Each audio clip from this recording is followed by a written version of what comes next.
Gallant old engine. Dear friends, on the second page of Four Little Engines, Rheneas was taken away to be mended. He was away for a long time, but has now come home. All the little engines are together at last. They are delighted. Rheneas is their hero. He had saved the railway.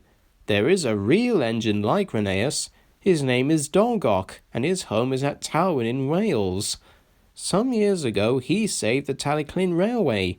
We are proud of our gallant old engine. Special funnel. Peter Sam's funnel had never been quite the same since his accident with the slate trucks.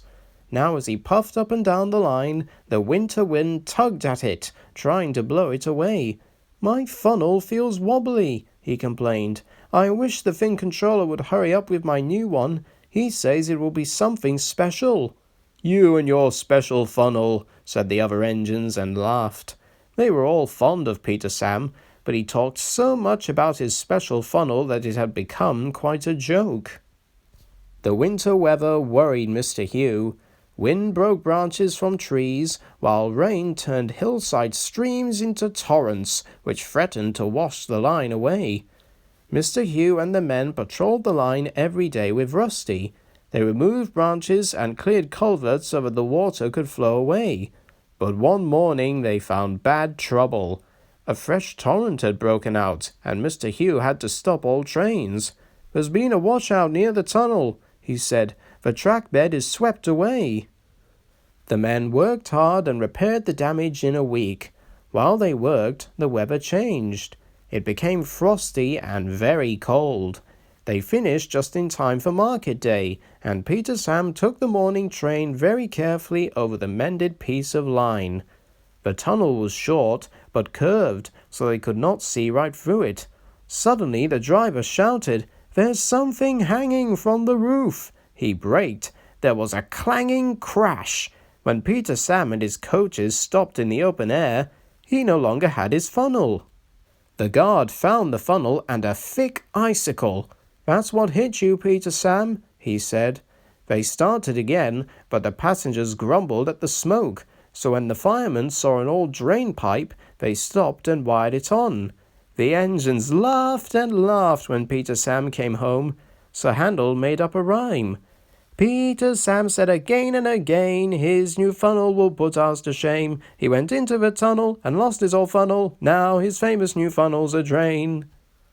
They teased Peter Sam dreadfully, but his new funnel arrived quite soon.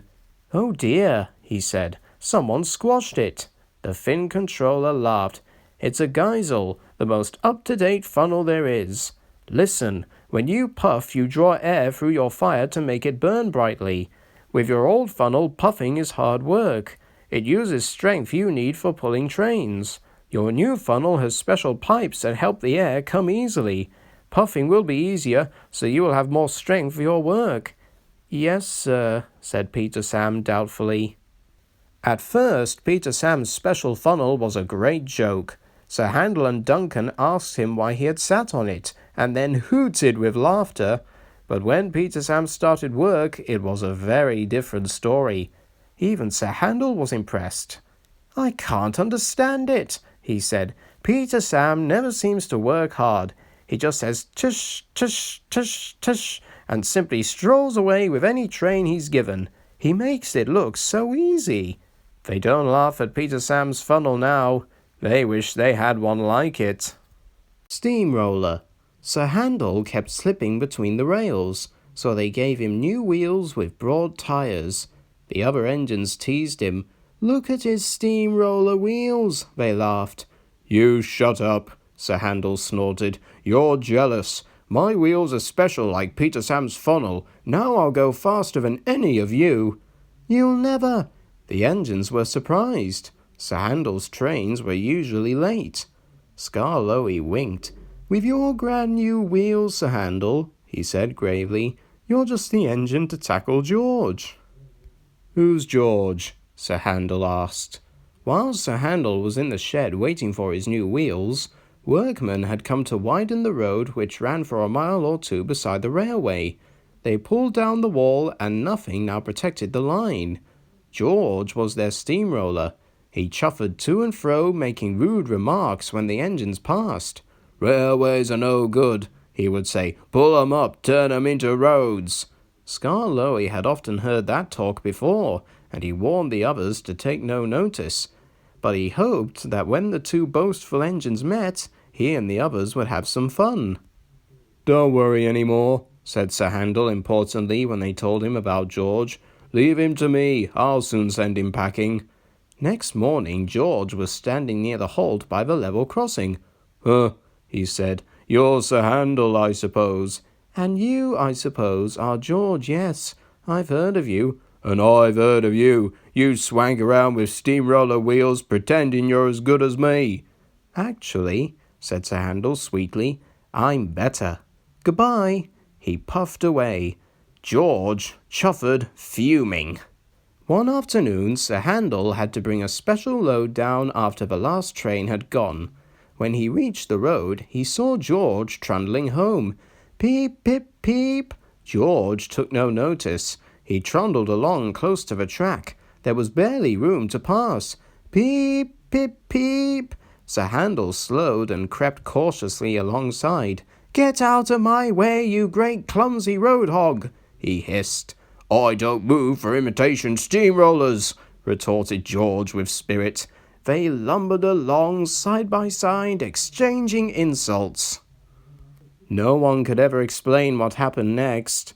George's driver says he signaled for Sir Handel to stop. Sir Handel's driver says he signaled to George. There was a crash. The brake van tilted sideways, and the guards scrambled out to find George's front roller nuzzling his footboard. The two drivers were hotly arguing whose fault it was. A policeman strolled up in time to stop the argument turning to fisticuffs, and when Sir Handel's fireman came back with Rusty and Mr. Hugh, they all set to work clearing up the mess. Neither engine had been going fast enough to cause much damage, so Sir Handel was able to bring his train on when George had backed himself away. Next day, the workmen put a fence between road and railway and then went away, taking George with them. This was because they had finished their work, but Sir Handel thought he had made George go away. He was more conceited than ever and talked everlastingly about steamrollers. "Oh dear," whispered Skarloey one evening. "He's worse than ever. I'm sorry my plan was no good." "Never mind," said Rusty. "We'll think of something else." But they had no need to do that, for some boys came and asked Mr. Hugh if they could look at the engines. Almost at once, one called out, "Look, here's Sir Handel. He raced a steamroller last week. The roller nearly beat him too. It was most exciting."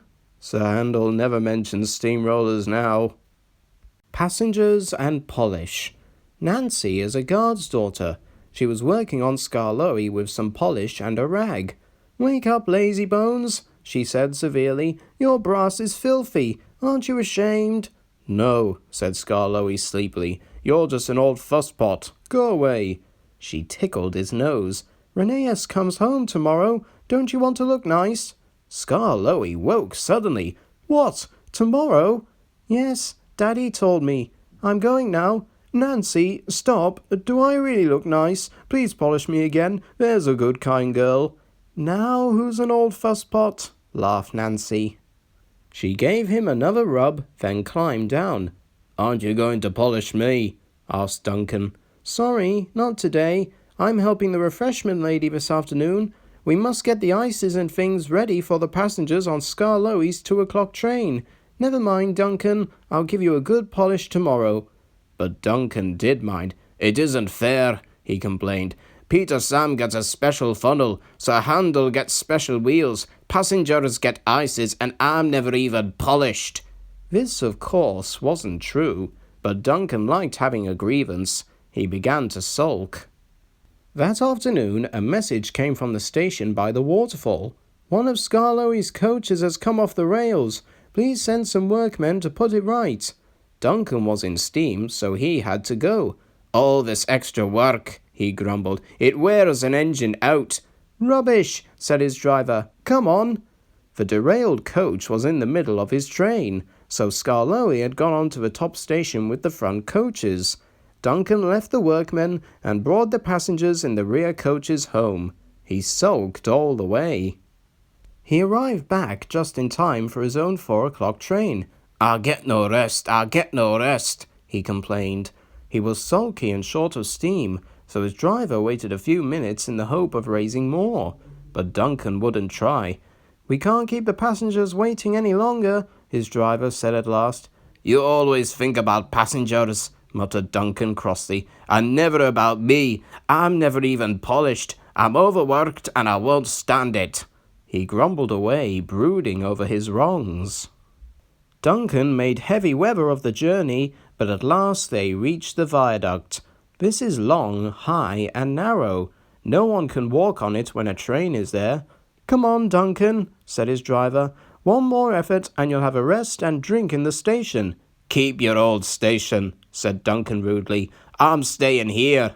He did too. He stopped his train right on the viaduct, and nothing his driver or fireman could do would make him move another yard. Skarloey came from the top station to haul Duncan and his train to the platform. The passengers were very cross. They burst out of the train and told the drivers, the firemen, and the guard what a bad railway it was. Skarloey had to pull the train to the top station too. Duncan wouldn't even try. The Finn controller was waiting at the shed for Duncan that evening. He spoke to him severely, but Duncan still stayed sulky. He muttered to himself, "No polish, no passengers," in an obstinate sort of voice. Gallant old engine. "I'm ashamed of you, Duncan," said Skarloey. "You should think of your passengers." "Passengers are just nuisances. They're always complaining." Skarloey was shocked. "That's no way to talk," he said. "Passengers are our coal and water. No passengers means no trains. No trains means no railway. Then we'd be on the scrap heap, my engine, and don't you forget it. Thank goodness Rheneas is coming home. Maybe he'll teach you sense before it's too late." "What has Rheneas to do with it?" "Rheneas saved our railway," said Skarloey. "Please tell us about it," begged Peter Sam. "The year before you came," said the old engine, "things were very bad. We were on our last wheels. Mr. Hugh was driver and fireman, while the Finn controller was guard.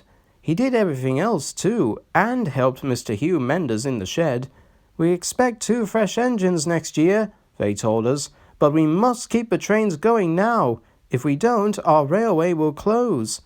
"How awful," said Peter Sam in sympathy. "I tried hard, though I couldn't do much, but Rheneas understood. 'It's my turn now,' he said. 'You've done more than your share of hard work.' He was often short of steam, but he always tried to struggle to a station and rest there. 'That,' said Skarloey earnestly, 'is most important with passengers.'" "Pshaw!" exclaimed Duncan. "Passengers," Skarloey continued, "don't mind stopping at stations. They can get out and walk about. That's what stations are for. But they get very cross if we stop at wrong places like viaducts. Then they say we're a bad railway and never come back." "I remember Rheneas stopping in a wrong place once," said Skarloey. "He couldn't help it, but he made up for it afterwards. That afternoon he had damp rails and a full train. There were passengers even in Beatrice, the guard's van.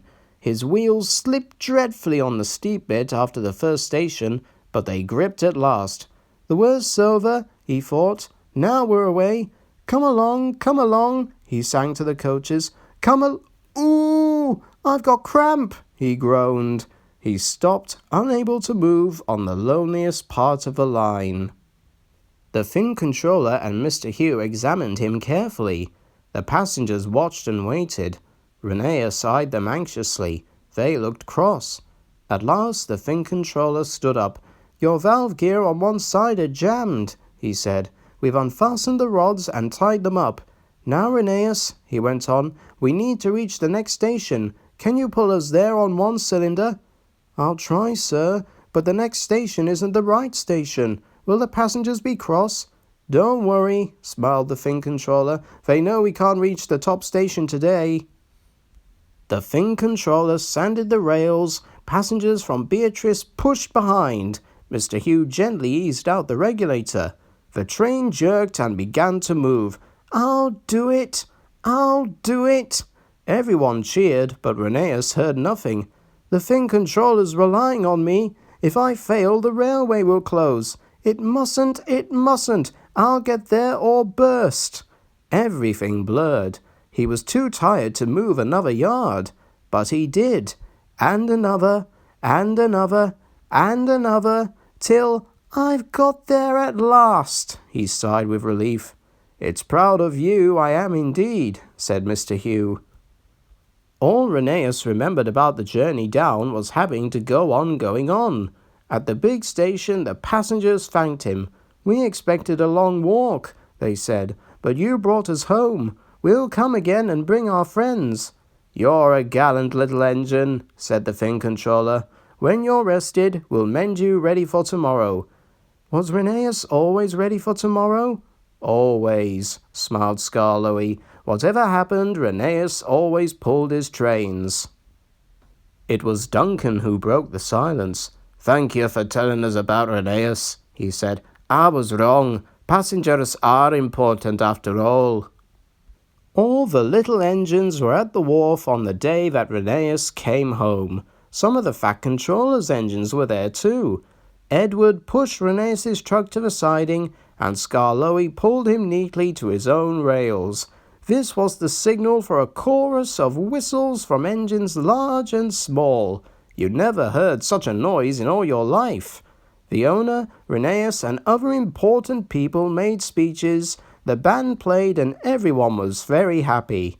But Rheneas was happiest of all in his own place that night, next to his friend Skarloey. "This helps a little engine to feel," he said, "that at last he has really come home."